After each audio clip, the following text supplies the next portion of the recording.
I'm Ashley, enjoying the tranquil life alongside my husband, John. Yet there's a recurring issue. My brother's wife, Rachel. Together, they have a 3-year-old daughter named Aita, our cherished niece, adored by both John and me. While it's enjoyable to have Ada visit occasionally, Rachel seems to bring her over almost every week. Ashley, could you look after Ada this week? Rachel asks, as usual. Sure thing. Ada, behave yourself, okay? Okay. Ida eagerly bounds from the entryway to our living room, full of energy. Assuming John, who's lounging there, will take care of her, I steel myself to speak with Rachel. John and I adore Ada, but having her over every week is becoming a bit overwhelming. Even though we work from home, I'm an illustrator and John is a programmer. We're both freelancers. As freelancers, we have the flexibility to adjust our schedules based on our workload, but it's challenging to juggle childcare during busy periods. However, ensuring our niece's safety is our top priority, so I find myself multitasking, working on my tablet while keeping a watchful eye on her.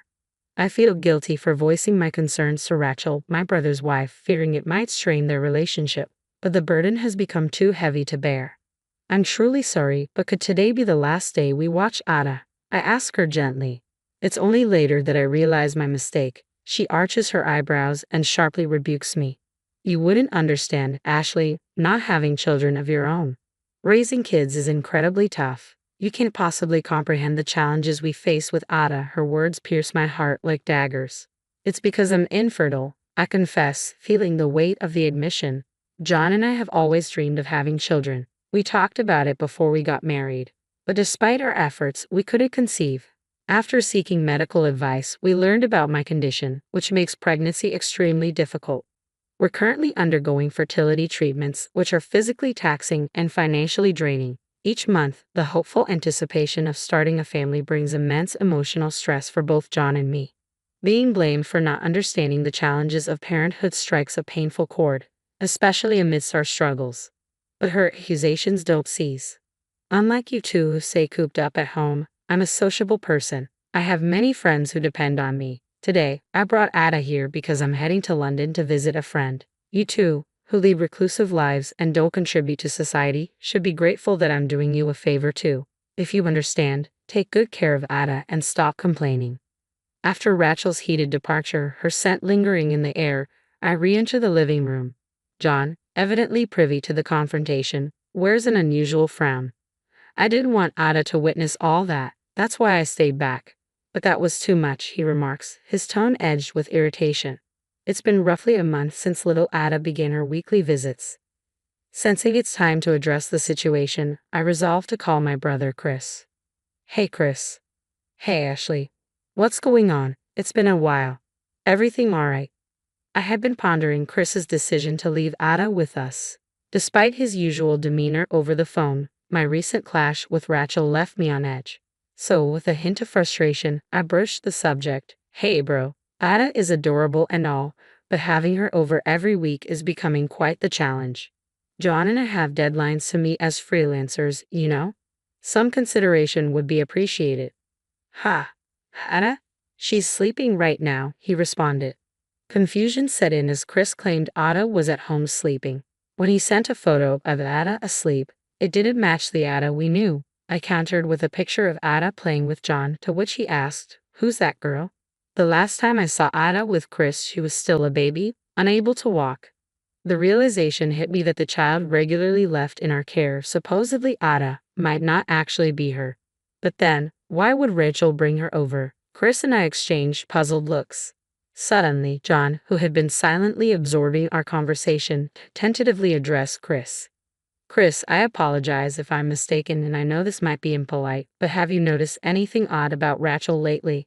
John and I had discussed it numerous times. Rachel's behavior had changed noticeably since her parents passed away from illness. Family gatherings ceased altogether. The last time I saw Rachel a few years ago, she was still attractive but dressed more modestly. Recently, however, she's been donning vibrant colors like red and blue and flaunting flashy accessories. Chris appeared to have picked up on these changes too, his response tinged with a hint of melancholy. Yeah, maybe, he admitted before abruptly ending the call with a promise to follow up later. While we sympathized with Chris's situation, John and I couldn't shake the suspicion that Rachel might be unfaithful. There was little we could do about her possible infidelity other than trust Chris to handle it. Our focus shifted to uncovering the identity of the cheerful girl playing before us. Aita, you're 3 years old, aren't you? Can you tell us your name?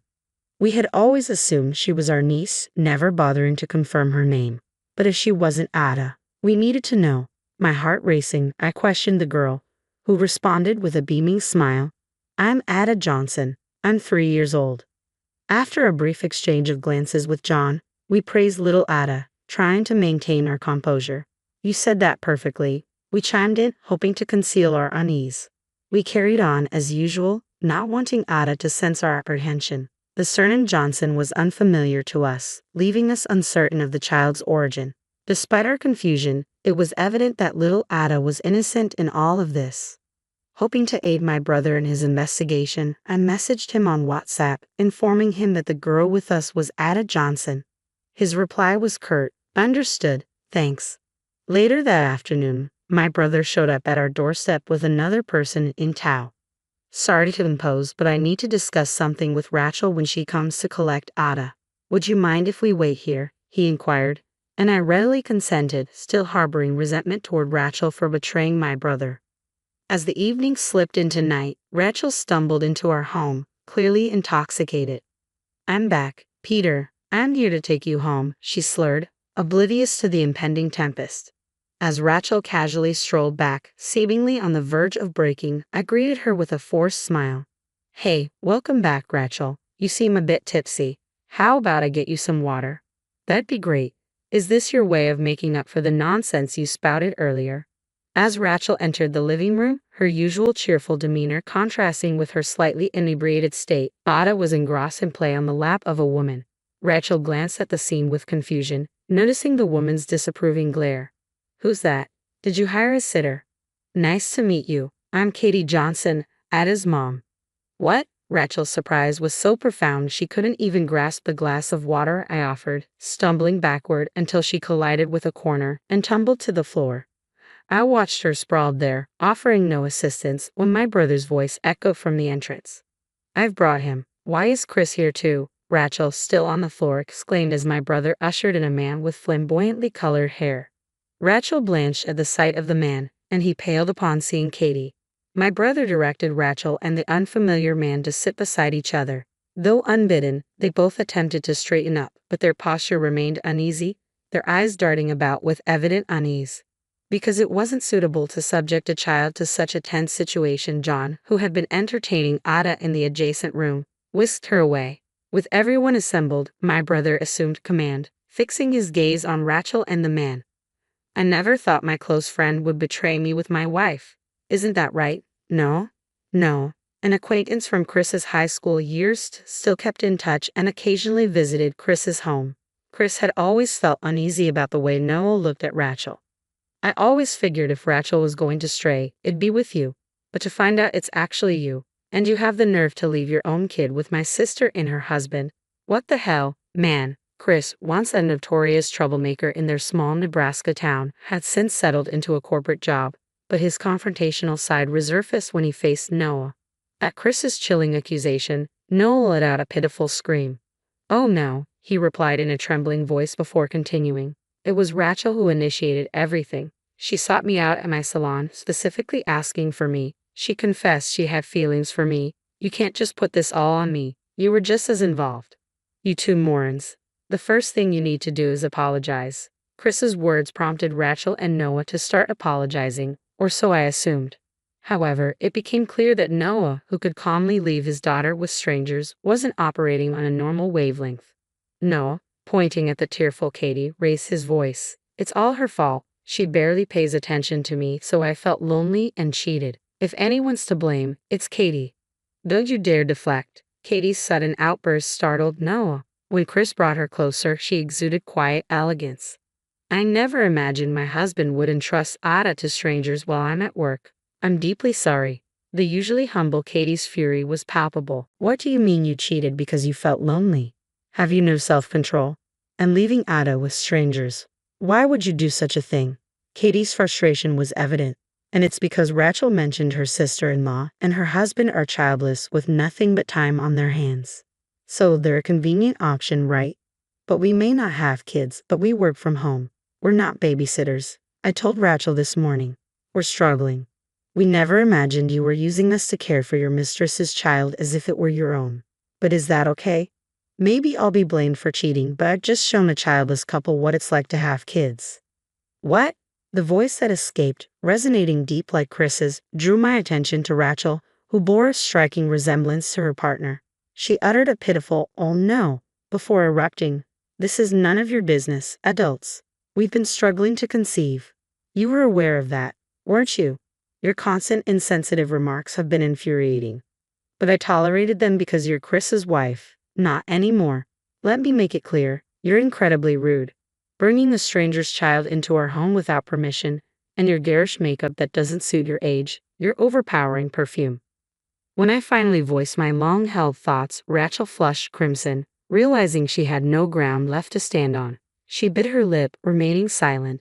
Following that, Chris and Katie delivered a thorough scolding to Rachel and Noah. Predictably, both couples ended up divorcing, facing substantial financial burdens. Chris spread the news of Noah's affair with Rachel to his friends in Nebraska, and the gossip soon reached Noah's local hair salon. Noah, now the talk of the town, found himself unemployed after being fired.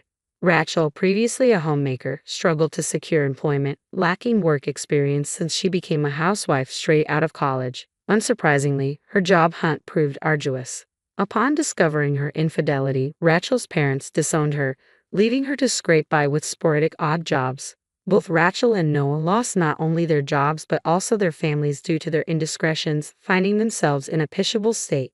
To my surprise, fertility treatments proved successful for me. I'm pregnant, and guess what? We're expecting twins. John and I couldn't hold back tears of joy as we eagerly anticipate the arrival of our babies. We still maintain close ties with Aita and Katie, with whom we share a unique bond. Aita and Arnis Aita get along famously, often playing joyfully together. They even lovingly touch my belly, addressing the babies with, "Let's play together once you're born," which melts my heart. Despite my brother Chris and Katie being betrayed by their partners, they've committed to raising their children as single parents. John and I stand ready to assist in any way necessary. The four of us, John, Chris, Katie, and myself, have made a pact to collaborate in raising our niece Aita and the twins on the way, forging a resilient bond between us.